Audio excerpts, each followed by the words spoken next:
I pulled off I-35 just past Waco at around 10:12 p.m. on a clear late summer night. The air was humid, and the crickets were loud even by the highway lights. It had been a long drive from Austin, my car humming steadily. The radio switched off so I could stay alert, and I was anxious to stretch my legs and maybe grab a soda. The rest stop seemed ordinary enough. One large concrete canopy with a few picnic tables, vending machines, a restroom building lit by pale fluorescent tubes, and the hum of the highway just beyond the low barrier. I parked under the canopy, noticing the yellowed ticket stub for the maintenance contractor taped faintly to a column. Last inspection August 4th. I stepped out. Took a deep breath. Mix of hot asphalt, roadside gasoline smell, and wet grass at the edge of the lot. I walked over to the vending machines, selecting an iced tea, and sat on the bench facing the highway divider. The night was still, yet there was constantly the whoosh of a semi passing on the adjacent lane. As I sipped the tea, I glanced at the restroom building. The door was propped open slightly, and I could see inside. White tile floor, faint cleaning cart parked in the corner, overhead lights buzzing softly. I felt slightly uneasy, but chalked it up to being tired. Then I heard a scuff behind me. I turned quickly. There was a shadow near one of the older picnic tables. A man in a work shirt stained, lightly with sweat, was picking up an empty paper bag. He looked older, mid-50s, face weathered. He nodded at me, said softly, "Evening." I nodded back, and he walked away toward the darker edge of the lot. I stood up to stretch and decided to check the restroom.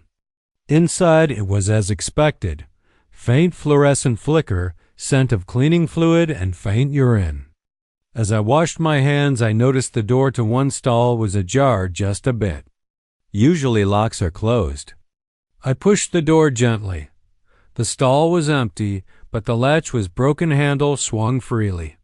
The flicker overhead made me pause, and I turned off the tap and stepped out. Outside again, I sat back down. The older man was gone. It struck me as odd that at 10:30 on a weeknight there would even be someone else lingering here besides truckers. I tried to brush the feeling aside. I checked my watch, 10:34 p.m.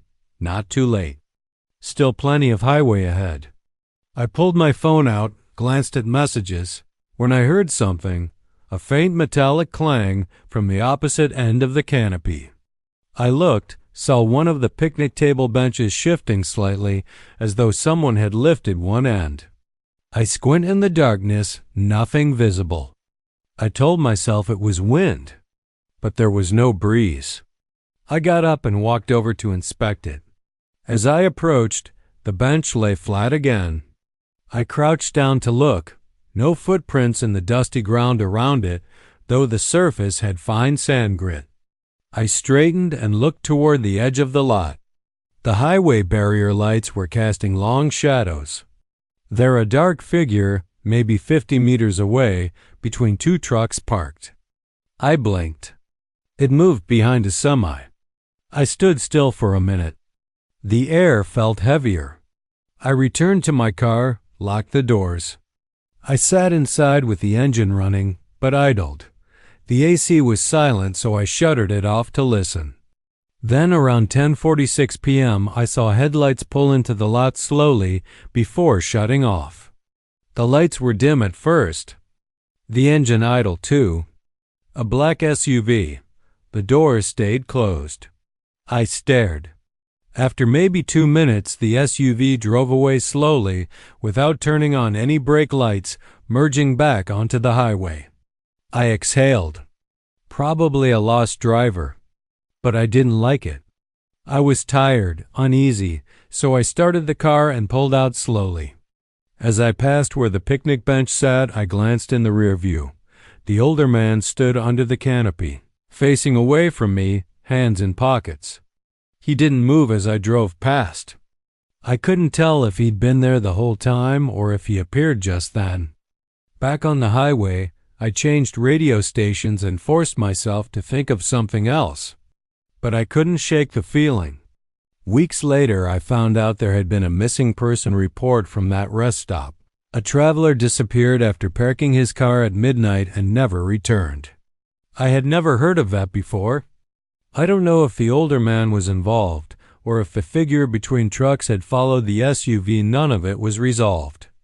I tell this now because I still feel the hairs on my neck stand up when I recall the screech of tires on the ramp, the hum of that empty lot, and the faint metallic clang of that bench moving on its own.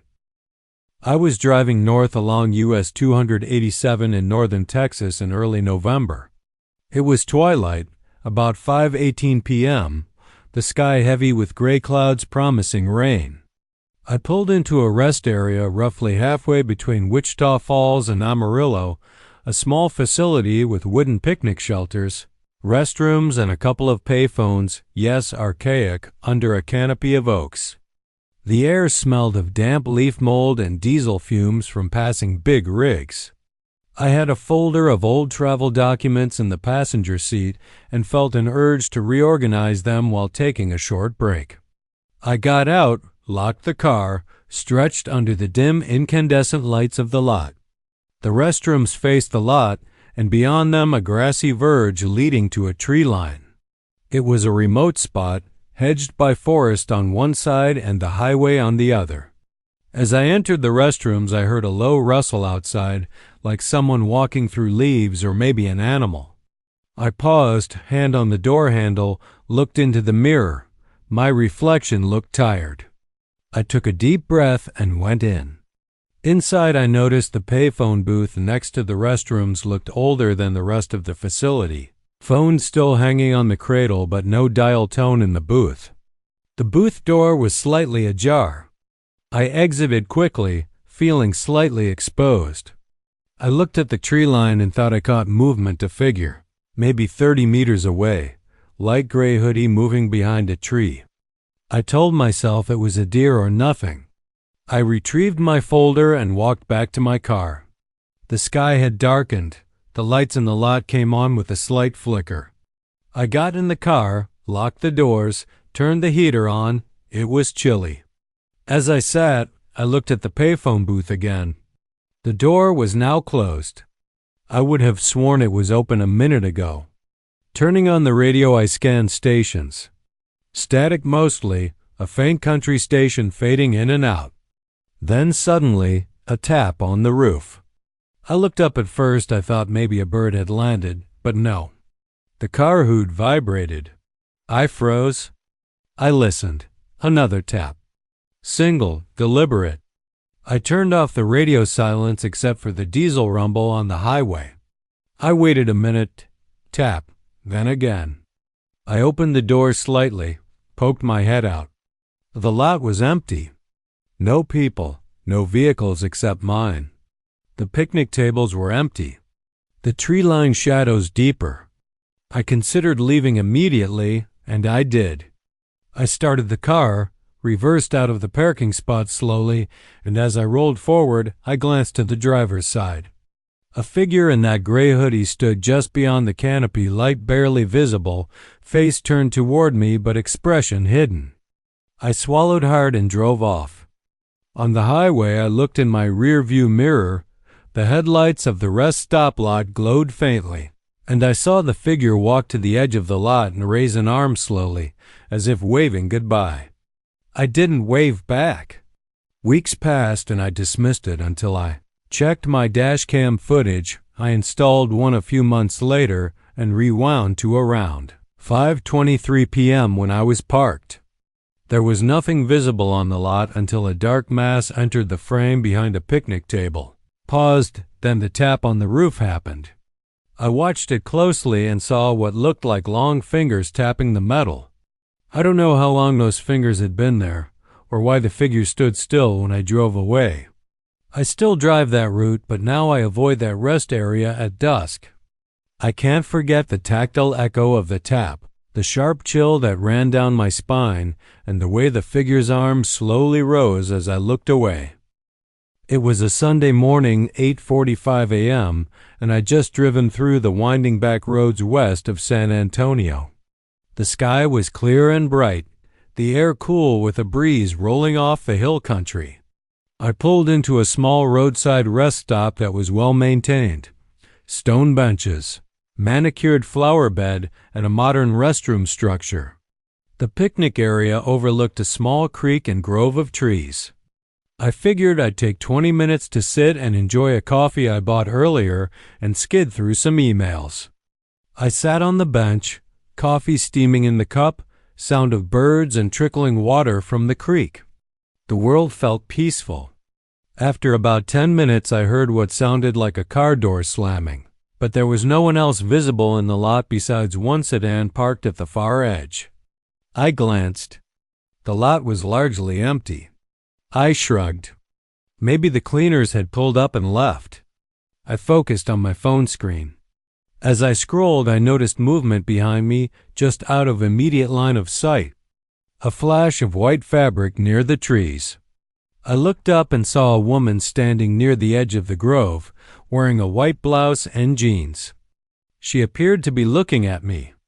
I squinted, maybe trick of light. I turned my phone off and looked again. She had turned and walked into the trees away from the picnic area. I felt a little uncomfortable. I considered going over to ask if she was okay, but something made me stay put. I stood up to refill my coffee. As I walked toward the vending machine, I passed the parked sedan and noted the windows were tinted. I glanced inside. No one visible. When I returned to the picnic bench, I noticed a scrap of white cloth caught onto the bench's leg. I picked it up, a torn corner of a blouse frayed at the edge. My stomach tightened. I placed it on the bench, but I lingered, staring at the trees. The woman should have emerged by now if she had been walking away. I heard another car door slam louder this time across the lot. I turned. The sedan's trunk popped open. A figure of height maybe 6 foot stood with their back to me. I watched them close the trunk, then walk toward the trees at a brisk pace. I called out, "Hey, everything all right?" No answer. They kept walking. I felt uncertain, but also felt some responsibility to check.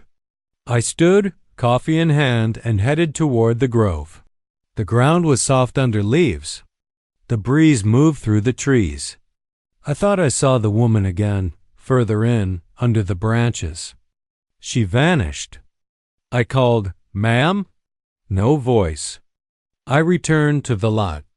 The sedan was gone. The trunk, which had been open a moment ago, was shut. The lot was empty again except for my car.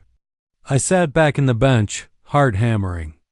The hum of the highway in the distance no longer sounded comforting, it sounded isolating. I glanced at the scrap of blouse on the bench.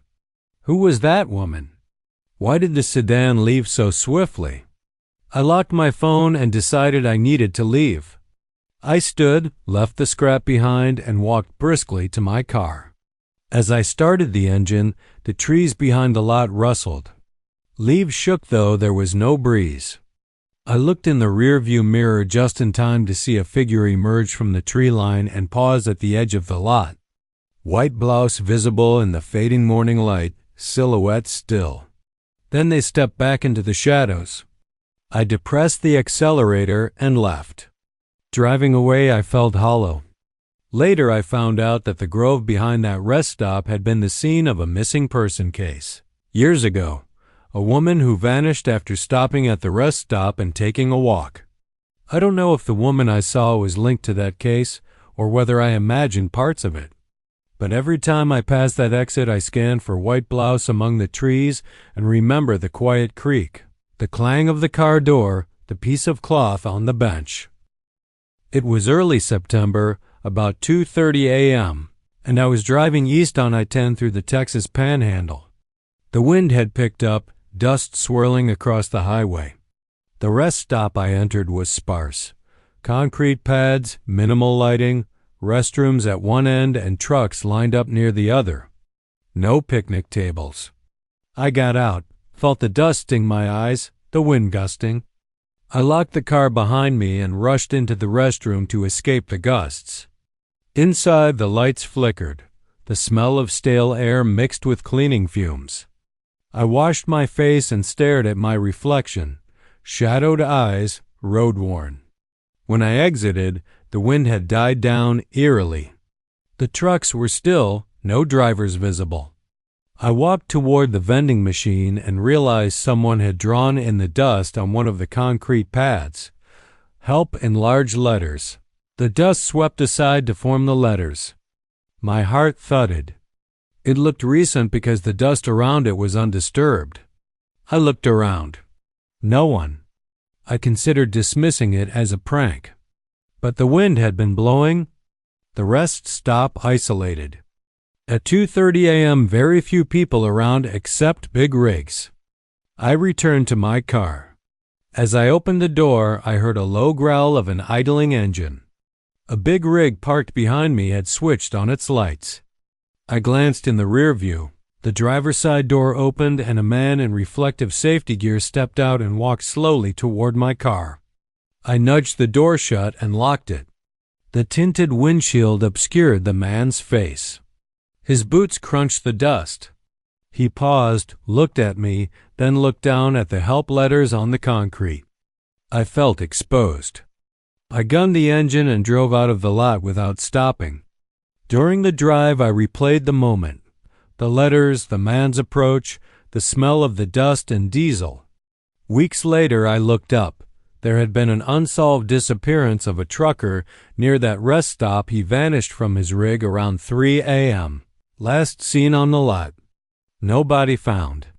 I can't say definitively it was connected, but when I shut the door and saw the word help in the dust, I felt as though someone had reached out to me from that moment.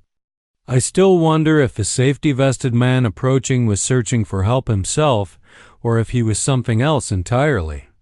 I'll never stop hearing that wind dying and the growl of the engine behind me. It was mid-October, about 11:45 p.m., and I was traveling south down TX 59 after a meeting in Texarkana. The night was dry, the moon half hidden behind high clouds, the rest stop light overhead casting long, weak shadows. The building was older, brick facade, wooden benches outside in the parking area, a single streetlight at the entrance. I parked, turned off the engine, and stepped out. The air smelled of burnt rubber from passing tires and something else like wood smoke faintly in the distance. I walked inside the restroom building, flicked on the light which buzzed. The stalls were clean, but the ventilation fan hummed loudly, echoing. I washed my hands, looked in the mirror, tired but relaxed. I stepped outside again, grabbed a bottled water. I sat on one of the benches, looked across the lot at the highway. A truck passed, its headlights bright, shadow passing over me. The bench creaked slightly as I shifted. I exhaled and let my mind wander. Then I heard laughter. Very faint, distant, almost playful. I froze. It wasn't coming from the highway. I looked around. Spotlights illuminated the parking lot. Beyond the pavement, the trees marched in rows. The laughter came again. Soft, a woman's voice giggling nearby. It seemed to come from the tree line behind the rest stop. I got up and walked cautiously toward the edge of the lot. The grass gave way under my feet. The comedy and the laughter turned hollow echoing. I glanced back at the benches, empty. I looked up into the trees. Nothing visible, yet the voice continued. I backed away, heart thumping. As I turned to head back to my car, I saw footprints in the soft earth near the lot edge. Wet, fresh, about boot length. I crouched and traced them, leading from the tree line toward the lot, then stopping at the bench where I had been sitting. I touched the imprint, they were still damp. I stood up. The laughter stopped entirely. Silence. My breath sharp in my ears. I reached for my phone to call someone, but no signal. Just searching.